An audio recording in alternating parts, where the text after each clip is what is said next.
환생 카르마, 그리고 죽음 이후의 삶. 제1편. 카르마라는 단어는 동양 철학의 기본 원칙 중의 하나이다. 성경에서는 심는 대로 거둔다라고 쓰여져 있고 불교 경전에도 이렇게 쓰여 있다. 마차바퀴가 소를 따라가듯이 원인이 있으면 결과가 반드시 따르게 되어 있다고 말이다. 카르마는 인과관계입니다. 즉 원인 안에 결과가 들어있다는 것입니다. 하지만 대부분의 사람들은 결과에만 집착한 나머지 그 결과를 가져온 원인은 소홀히 지나치는 경우가 대부분입니다. 환생의 교리는 소수의 전인물이 아니라 오늘날 지구의 79억 인구 가운데 10억 이상의 인구가 신봉하고 있는 보편적 믿음입니다. 고대 그리스의 철학자인 플라톤의 대표적 저서인 하이돈에서 영혼불멸과 환생 등을 주장하고 있으며 여러 유명 사상가 중 상당수가 인류의 기원, 존재의 목적, 운명의 미스터리를 풀 수 있는 합리적이고 실용적인 해답으로 환생의 이론을 수용했습니다. 미국 버지니아대 출신의 유명한 정신과 의사인 이안 스티븐슨의 저서 윤회를 암시하는 20가지 사례는 오늘날 환생 연구 중에서 가장 높은 학술적 가치와 권위를 인정받고 있다. 한편 티벳의 정신적 지도자인 달라이 라마도 이렇게 얘기한다. 만일 환생이 과학에 의해 부정된다면 세상의 모든 종교는 신조를 바꿔야 합니다. 그러나 현대과학으로는 환생을 부정할 결정적인 증거를 내놓을 수 없다고 말했다.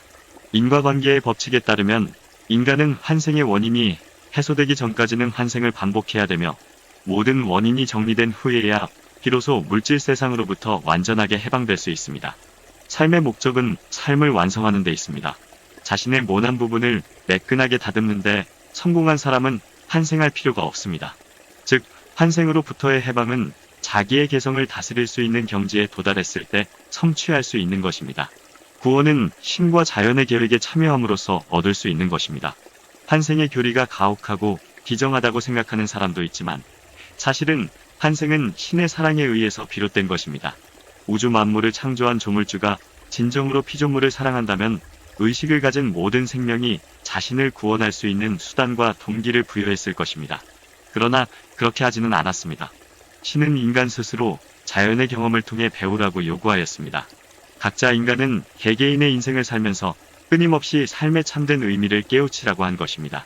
그러니 환생은 우리가 인생을 살면서 각종 경험을 쌓고 스스로 느끼면서 삶을 개선하라고 요구하고 있는 것입니다. 즉, 우리 인간 개개인에게 무한한 학습 기회를 제공하고 있는 것입니다. 우리네 인생은 배움의 장입니다. 돈을 많이 벌었다고 인생이 끝나는 게 아닙니다. 혹은 돈을 적게 벌었다고 인생이 끝나는 게 아닙니다. 정작 중요한 문제는 인간은 죽을 때까지 나는 누구인가, 진리란 무엇인가에 대해 탐구하고 끊임없이 고민하고 성찰을 하는 것이 매우 중요합니다. 그래야만 삶의 의미와 가치의 진실에 근접할 수 있습니다. 그래서 하기 시습지 불려격후란 말이 있지 않습니까? 사람들은 요즘 젊은 사람들이 철이 없다고 손가락질을 합니다만 사실 당사자는 그렇게 인생에 대해 떳떳하고 자신 있는지 되돌아봐야 합니다. 내 운명을 대신 책임져주는 사람은 없습니다. 내 운명은 내가 설계하고 실현해야 합니다. 이 당연한 사실을 우리는 다시금 마음에 새겨야 합니다. 그래서 부처님은 태어나자마자 천상천하 유아독존이라 말씀을 하셨던 것입니다. 환생의 교리를 믿는 사람은 실수를 줄이고 실수를 최소화하기 위해서 자신의 단점을 바로잡고 내면의 힘을 개발하겠다는 강한 의지와 동기를 지닌 사람입니다. 내 인생은 어디까지나 내 책임이라는 사실을 이해하고 스스로의 자존감을 지키고 존엄을 유지하면서 자기 앞가림을 하는 사람은 어깨가 가볍습니다. 그가 짊어질 업보의 무게가 줄어들고 삶의 평온과 고요함이 깃듭니다. 해방은 우주의 법칙으로부터 자유로워지는 것이 아닙니다. 법을 준수하고 신의 위대한 계획에 참여하는 것이 해방입니다. 즉, 자연의 섭리와 하늘의 이치에 따르는 것이 진정한 해방인 것입니다. 누구나 살다 보면 힘든 일을 겪습니다. 그래서 부처님은 인생은 보혜다 라고 한마디로 정의를 내렸습니다. 우리 인간은 망망대해에 홀로 떠있는 종이배와 같습니다. 죽음이란 종착역에 다다를 때까지 무수히 많은 고난과 오진 해일과 태풍을 무조건 만나게 되어 있습니다.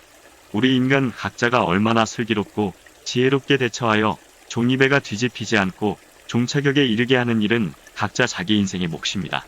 우리는 자기 생각만 옳다고 굳게 믿는 사람들로 구성된 세상에 살고 있습니다.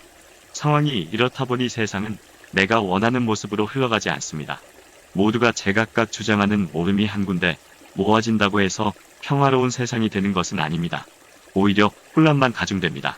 솔직히 말해, 우리는 모든 인간이 자기만의 신념과 세계관을 지키고 관철하기 위해 물불을 가리지 않는 혼돈의 세계에 살고 있습니다.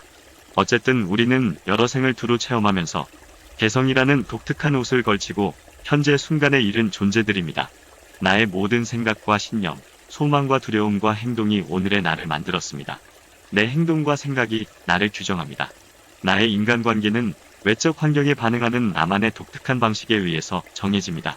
따라서 나의 개성에 나의 카르마가 담겨져 있다고 말할 수 있습니다. 나의 개성 및 성향에 의해서 세상 모든 것과 나 사이의 관계가 정해지고 나 자신과의 관계도 정립되기 때문입니다. 나의 과거가 오늘의 나를 만들었다면 더욱 나은 미래를 만들기 위해서는 지금 이 순간에도 노력을 해야 합니다.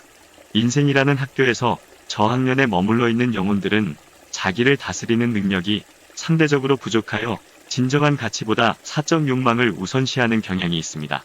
욕망, 감정, 본능에 반사적으로 흔들리며 반응하는 사람들은 불행한 상황에서 빠져나오지 못하고 허우적될 가능성도 그만큼 더 높습니다.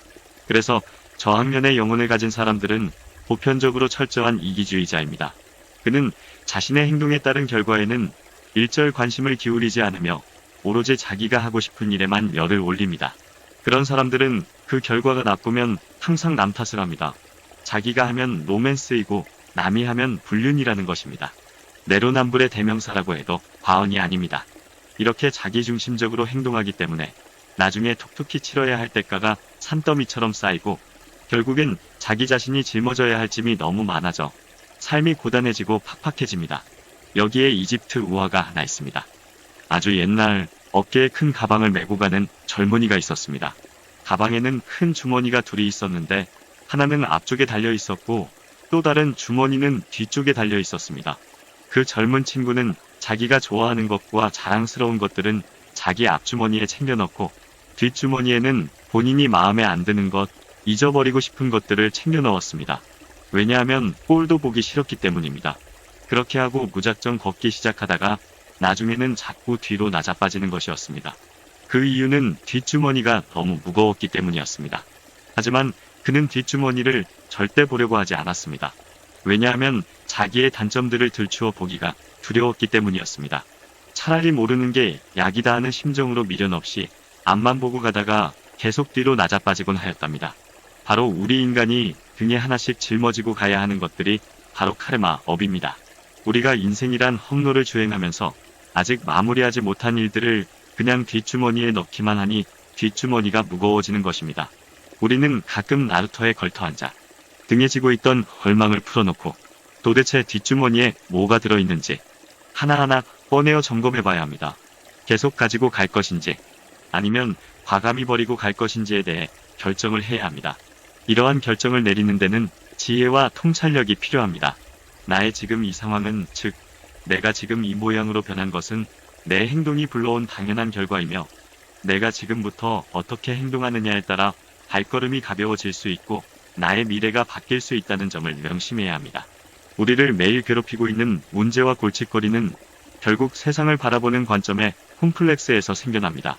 이 콤플렉스는 눈앞의 이익에만 급급한 근시안적인 사고, 참된 가치를 판단하는 분별력의 상실과 무관심, 자기 규율의 부족, 내 욕심만 채우고 뭐든지 충동적으로 저지르는 동물적 본능, 그리고 매번 새로운 자극을 향해 헤매는 가벼운 성향에서 태어난 것입니다. 그래서 이쯤에서는 이때까지의 삶의 경험들을 다시 한번 되돌아보고 깊게 생각하며 나의 약점을 점검해 볼 수 있는 계기를 마련해야 합니다. 그렇게 하면 인생을 향해 한 걸음 더 깊이 희망의 발걸음을 내디딘 것입니다. 내 앞에 어떤 일이 발생하면 그 일을 소홀히 생각하면 안 됩니다. 그 일은 바로 당신 앞에 일어난 이유가 분명히 있습니다. 그래서 모든 일은 일어나는 이유가 있으며 꼭 일어날 때에 일어납니다. 그 일이 발생한 이유가 꼭 있습니다. 그 이유를 반드시 짚고 넘어가면 당신은 지혜의 폭이 한 단계 더 업그레이드 되는 것입니다. 더불어 당신의 인생은 가을의 포도송이처럼 더욱더 연그러지고 풍요로워질 것입니다. 오늘은 여기서 이만 줄일까 합니다. 모두들 행복하십시오. 감사합니다.